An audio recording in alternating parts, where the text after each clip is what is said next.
नोएडा, गाजियाबाद। जिस यूपी में योगी जी की सरकार है, जो अपने दबंग अंदाज के लिए जाने जाते हैं, वहां पर एक स्कैम, एक बिल्डर ने 800 फैमिलीज की नींद उड़ाई हुई है। प्रोजेक्ट का नाम है महागुन मोंटेगेज, जहां पर 2016 से लोगों ने इन्वेस्ट किया हुआ है। 2021 में डिलीवरी मिलनी थी, लेकिन अभी तक 2026 तक कुछ भी हाथ नहीं लगा है। इसमें सबसे दर्दनाक बात यह है कि यूपी रेरा से बिल्डर को 2026 में फिर से एक्सटेंशन मिल गया है 2028 तक के लिए।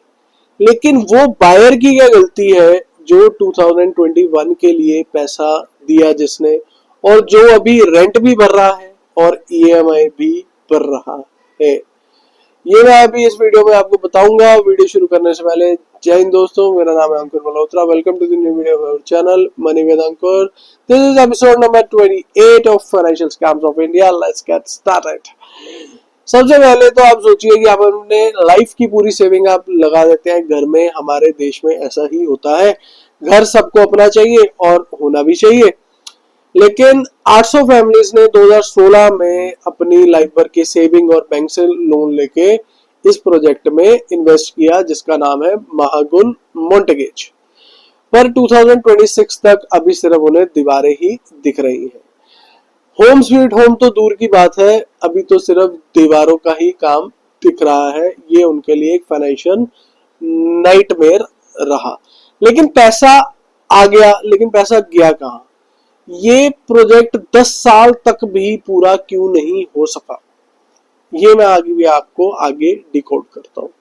महागुन ग्रुप रियल एस्टेट का बड़ा नाम है, उनका ही प्रोजेक्ट है महागुन मोंटेगेज, जो 2016 में लॉन्च हुआ था luxury life, gold course, timely delivery के वादे के साथ।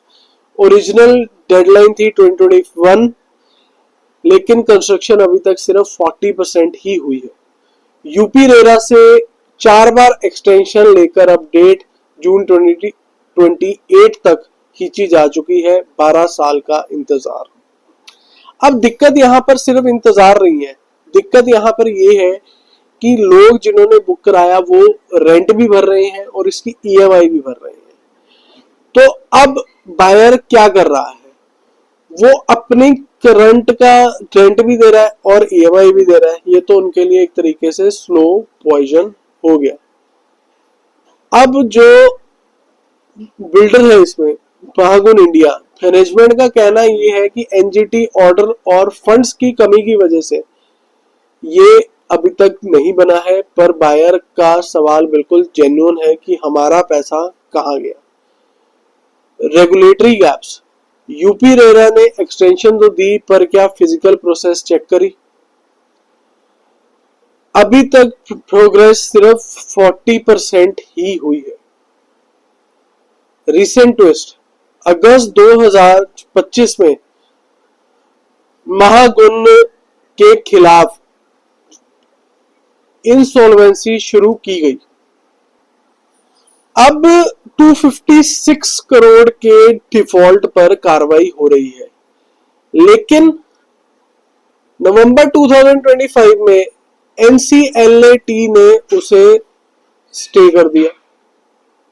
लीगल लूपहोल्स का फायदा बिल्डर उठाते हैं, ठीक है, मतलब अगर आप उठा भी रहे हैं, आपके पास टीम है, सब कुछ है, लेकिन बीच में कॉमन मैन को आप मत फंसाइए, उनका आप डिलीवरी दीजिए। अब मई 2026 में सिचुएशन काफी टेंस है। हाल ही में नोएडा सेक्टर 63 ऑफिस के बाहर बड़े प्रोटेस्ट हुए। बायर्स ने अब ईओडब्ल्यू यानी कि इकोनॉमिक ऑफेंसेस विंग का दरवाजा खटखटाया है, ऑडिट की डिमांड करी है। होम बायर्स एसोसिएशन अब उनके अकाउंट्स के ऑडिट के लिए बोला जा रहा है। अब मेन सवाल यहाँ पर ये है कि क्या महागुन मोंटेगेज कभी पूरा होगा भी? जून 2028 की नई डेडलाइन का सच है या ये सिर्फ एक तारीख। अगर आप भी इस प्रोजेक्ट में फंसे हुए हैं और इसके लिए और डिटेल्स मुझे देना चाहते हैं तो आप मुझे मेल करके बताइए। और महागुन के बायर्स ने मॉन्टेगेज यूनिटी एसोसिएशन बनाई है, आप भी उन्हें ज्वाइन कीजिए और जाकर अपना जो हक है उसके लिए आप लड़िए। और आपको अगर कोई और रियल एस्टेट का प्रोजेक्ट पता है जिसमें ये दिक्कत परेशानी है तो वो भी हमें मेल करके या कमेंट में आप बताइए। अगली वीडियो में आपसे फिर होगी मुलाकात। टिल देन, जय हिंद, जय भारत, कीप इन्वेस्टिंग सोच समझ के।